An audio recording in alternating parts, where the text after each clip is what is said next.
की पार्टी ने कैंडिडेट का लिस्ट जारी किया है, क्या कुछ कहेंगे इस पे? बिहार में बदलाव के लिए, एक बेहतर व्यवस्था बनाने के लिए जनसुराज ने जो प्रयास आज से 3-3.5 साल पहले शुरू किया है, वो लड़ाई अब अंतिम और निर्णायक चरण में है।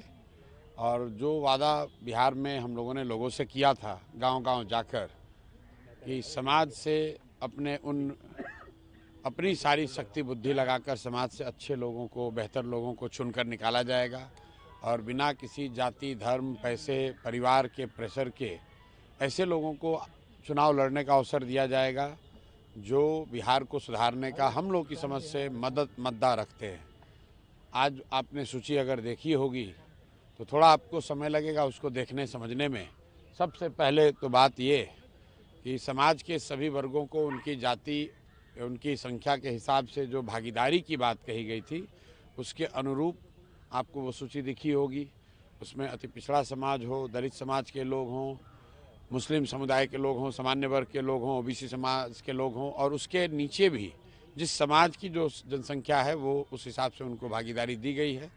और ऐसे लोगों का नाम है जिनको सामान्यतः आप राजनीति में एमएलए का चुनाव लड़ते हुए नहीं देखते हैं। कुछ उदाहरण के तौर पर हम लोग के प्रत्यक्ष और अप्रत्यक्ष बिहार में हजारों बच्चों के गुरु केसी सिन्हा जी चुनाव लड़ रहे हैं कुम्हरार से।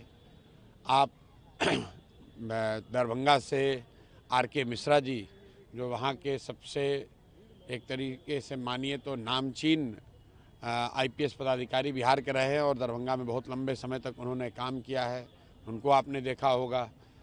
वैसे एक साधारण कार्यकर्ता के तौर पर विनय कुमार वरुण, जो बरई समाज के हैं और जिस परबत्ता की सीट की बड़ी चर्चा हो रही है, लाखों करोड़ों में डील हो रहे हैं, वहाँ पर जनसुराज का उस जिले का अध्यक्ष विनय कुमार जी, जो बरई समाज के हैं, वो चुनाव लड़ रहे होंगे।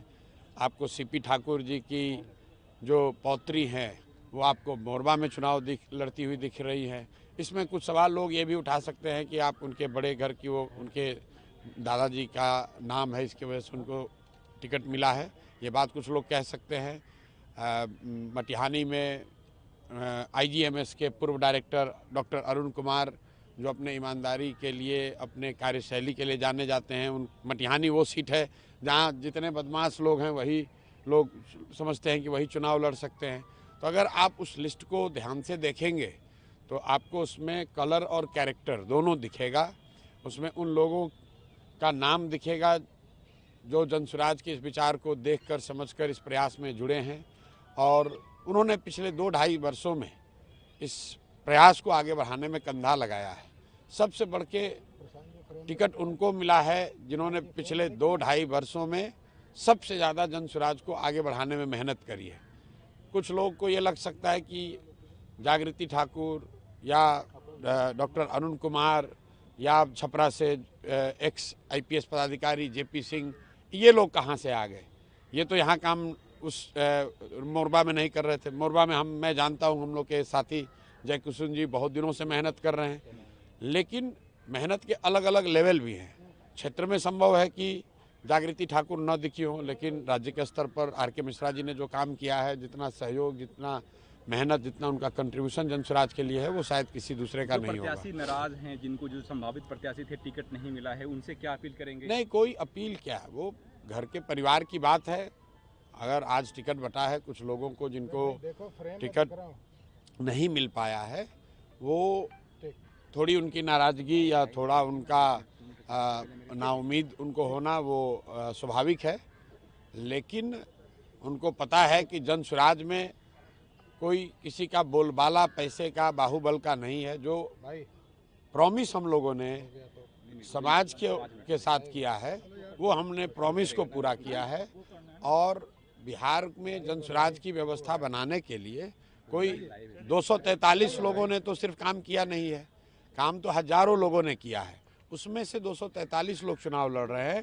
तो अगर 243 लोग चुनाव लड़ रहे हैं, उनमें से जो जिनको अवसर नहीं मिला है, उनको जनसुराज अपने साथ लेकर चलेगा उनको योग्यता के हिसाब से जगह देगी। बहुत बहुत धन्यवाद। थोड़ा सा प्रशासन अरे यार लड़ो मत। मैं 11 तारीख, अब भाई जो बात आज बताया गया है, जो लोग चुनाव लड़ रहे हैं आज बता दिया गया है।